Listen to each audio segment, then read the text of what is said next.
terms of preparation for the game, and obviously our kids being part of this great community.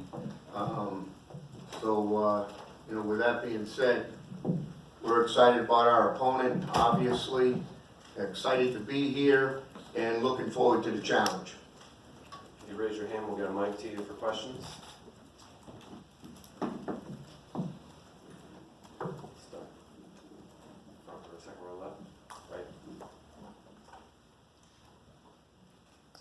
Chris Valles with the Wolverine. Coach, can you just talk about the receivers a little bit and the challenge of us stopping those guys? Well, they're pretty good now. They've got a nice group.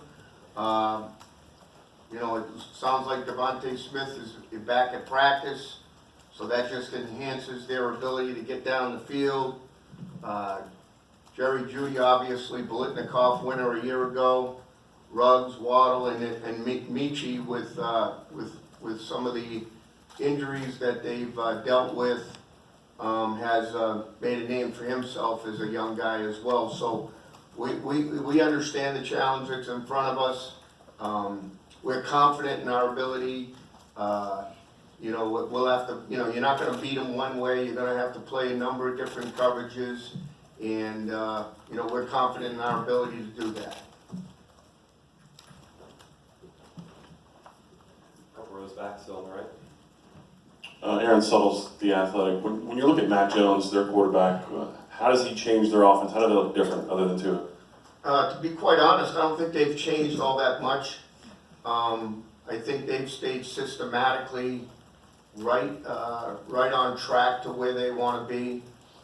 He does a great job of getting the ball out quick, which is obviously a trait for their offensive football team, as they want to get it out quick. So, you know, I don't know if he's changed it all that much, but he's certainly been efficient and has certainly kept them playing at an elite level for sure. Stay on the right, a couple more rows back. Coach, Luis Torres with the Orlando Sentinel. Going back to their wide receivers, in terms of the amount of talent they have over the years, where do you think they kind of rank over the wide receivers you've kind of faced since you've been coaching college football? Boy, I'm gonna have to say top 3 to 5.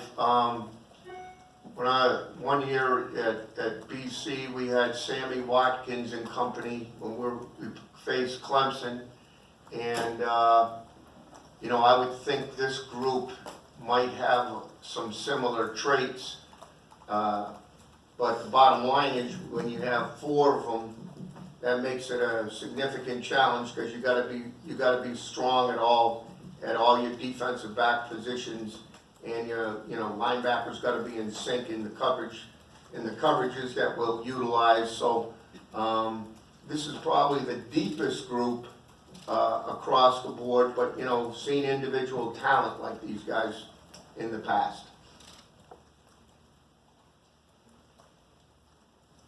Do we have any more questions for the Michigan defense?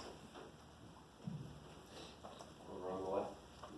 EP Stedham, WHEP, AM and FM, Foley, Alabama. Coach, what have you seen from Najee Harris through the season? How he's developed? Well, he's probably the best jump cut guy I've seen. You know, in meeting him when he was a senior in high school, you know, to see his development physically, you know, he's certainly taken his physicality to a different level. But the thing that I'm most impressed with is his ability to change direction and jump cut and go, be in the strong side A gap, end up in the backside B gap, or vice versa. So a good back, a guy that we're going to have to tackle for sure. You're not going to be able to one arm whip him down on the ground. It's not one of those type of guys. You know, he's kind of a throwback because of his size and strength. Back over on the right, 3 rows back. Ashley Bastock, the Toledo Blade. Don, just in the week since the Ohio State loss, what has this group's response been, and what have you seen from them in bowl camp? We've moved on from that. I mean, obviously, you can't let you know, a significant loss like that linger. If you let it linger, then it's, you know, 1 loss leads to 2 losses. And I think our guys have done a good job of just putting that behind us and focusing on what's in front of us. We've got a great challenge coming up here next Wednesday, and, you know, that's why our 100% focus. Couple more rows back on the right. Hudson, what'd you think about Najee when you see him on tape? I think he's a very good player.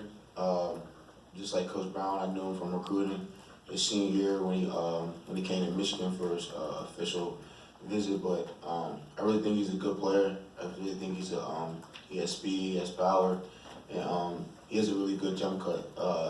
He knows his offense well, and he can see the hole, very quickly. So I think he's a very good back, and it's going to take our whole team, our whole defense to be able to slow him down and stop him. Over on the left. Aria Gerson, the Michigan Daily. So after, what happened against Ohio State, how are you preparing to face a team with a similar level of, offensive talent? Well, I mean, obviously, after every game, you always go ahead and evaluate what went right, what went wrong. Is it human error? Is it schematics error? So you go through those processes, and you set your game plan for for a new opponent, and you try to, fortify your weaknesses and play to your strengths. So, we got to get back. We went 8 weeks in a row with giving up about 11 points a game. We got to get back to that style of play, and we still have to maintain our own identity, but at the same time be ready to adjust to the strengths of our new opponent, which is Alabama. Last question here, second row right. Coach, who are some of the young guys in bowl practices that you have seen make a leap? Rob, you let Khaleke answer that one. Go ahead, bro. I'll give you that. The guys who's taking the leap is DJ Turner. He's doing really well. Zach Charbonnet is doing really well, as he's been doing throughout the whole season. Mike Sangstrom is doing really well. Mozzie Smith is really stepping up and handling his business. And guys like Anthony Solomon, just all the freshmen really, to me, they're really starting to hone in the defense and really starting to know what they're doing, and it's starting to show because it's allowing them to be able to move faster, be able to think faster, and just be able to be in practice, just doing what they do, and that's making plays. Gentlemen, thank you for your time this morning. Thank you.